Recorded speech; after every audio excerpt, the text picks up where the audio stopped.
اللي حصل؟ اللي حصل انت كنت في الاستاد ولا اتفرجت في البيت؟ في الاستاد. طب ايه اللي حصل؟ خد بالك انه انت عارف انه الملعب حاجه والبيت حاجه ثانيه. الشاشه حاجه هناك. بص، اللي حصل ان الفريق الاول كان نازل في تحضير غلط من كابتن معتمد جمال. انا حسيت ان اللعيبه نفسيا ممكن ما تبقاش جاهزه. حسيت ان اللعيبه مهزوزه، معرفش ليه. هل ده عشان ماتش ممكن يكون هم حاسين ان ده الماتش لو كسبته هقرب قوي؟ فانا هل كان بيفكر في بعد الماتش هيحصل ايه لو انا كسبت؟ طب لو خسرت؟ الظروف الماتش نفسها كابتن معتمد جمال تحس ان هو كان محضر حاجه وما حصلتش. يعني انا ممكن هختلف بس مع شابوني في حاجه، احنا فعلا بدانا الماتش على فكره احنا ما كناش بنحضر على الارض. كنا بنلعب كوره طويله على فكره. بس هو اتاخد منه 3 4 كور في اول الماتش، وفعلا في الكور الثانيه ما كانش بياخدها. فحس ان انا محتاج امسك الكوره في رجلي، لان اللي انا عملته اللي انا نازل اطبقه مش ماشي، مش جاي معايا. وبالتالي قررت اني امسك الكوره في رجلي. ولما مسك الكوره في رجله كان حصل فيه بعض التوتر وبعض الغلطات اللي حصلت من حسام عبد المجيد وكده. في غلطه بالنسبه لي كانت واضحه وصريحه. عندك لاعب مش موفق، وانا بنشاور على حسام عبد المجيد ما كانش موفق في المباراه، باين جدا. غلط في غلطه اولانيه، ممكن نقول ان الجون الاول هو احد الاسباب فيه، مش عايز اشيله له كله. الجون الثاني كان فيه بعض الميس باس الغلط اللي طلعت منه. برضو خلي بالك في لقطه الناس كلها مركزه مع فتوح، وان فتوح ما اتحركش بسرعه بس الفكره ان حسام عبد المجيد لما بصه غلط اخد 3 4 ثواني 5 ثواني مش شايف حسين الشحات، مركز مع الكوره. فهو حتى اللعيبه كلها طلعت لقدام وهو فضل رجله مسمره في الارض، فضرب الاوفسايد. ده توتر.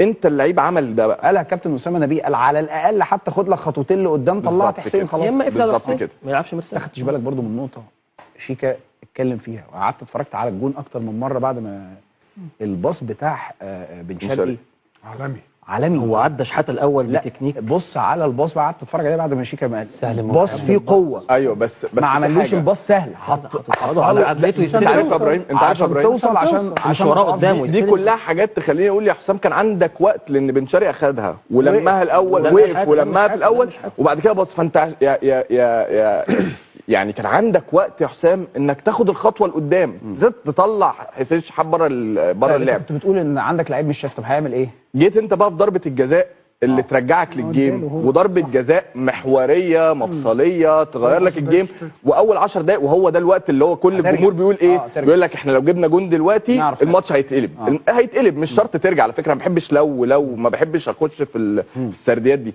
بس بيقول ان الماتش هيتضغط، الماتش هيختلف تماما. ماشي. قررت ان حسام اللي هو عنده مشاكل تدخله شوط. بصراحه كنت متخيل ان هو يدخل عبد الله.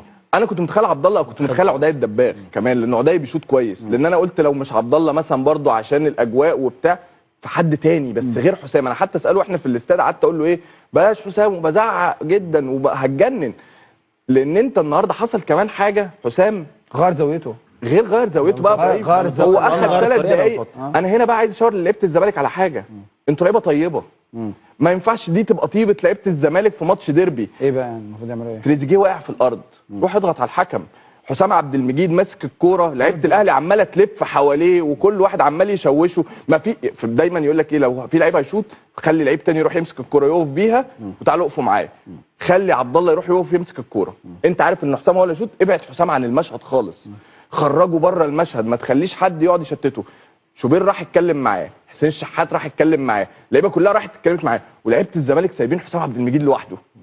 انت ما ينفعش تبقى طيب في الماتشات زي دي. انت في ماتش زي ده لازم يبقى انت عندك ذكاء ملعب، لازم تبقى ذكي في الملعب، تعرف ازاي تضغط على اللعيب وتضغط على الحكم، وانت اللي معاك ضربه الجزاء وانت اللي متاخر في النتيجه. حاجه بس مهمه، عشان انا جمهورين كانوا عالميين في الماتش بصراحه. يعني جمهور الزمالك عمل ملحمه بمعنى الكلمه. لان النهارده لما فريق بيخسر بعد الماتش ويقف الجمهور يشجعه بالشكل ده، ده جمهور ذكي قوي، ده جمهور عارف احنا عايزين ايه. انا ما بلعبش على ماتش، انا مش عايز ماتش. انا خلاص ما انا يعني ماتش وخلص يعني خسرت، ما انا عندي مش عايز اخسر وانا لسه راكب. انت لسه على الورق وعلى كل حاجه انت الاول وانت اللي راكب الدوري وكل حاجه في ايديك ايوه. فانت انا شفت ناس بعد الماتش كانت زعلانه وده حقها وغضبانه. انت خسران 3 في الديربي، ده حقك تبقى زعلان وغضبان وتطلع كل غضبك. بس مهم قوي انك تبقى ذكي. يا جماعه فاضل 360 دقيقه ان شاء الله وتكسب بطولتين كبار. دلوقتي ساند اللعيبه.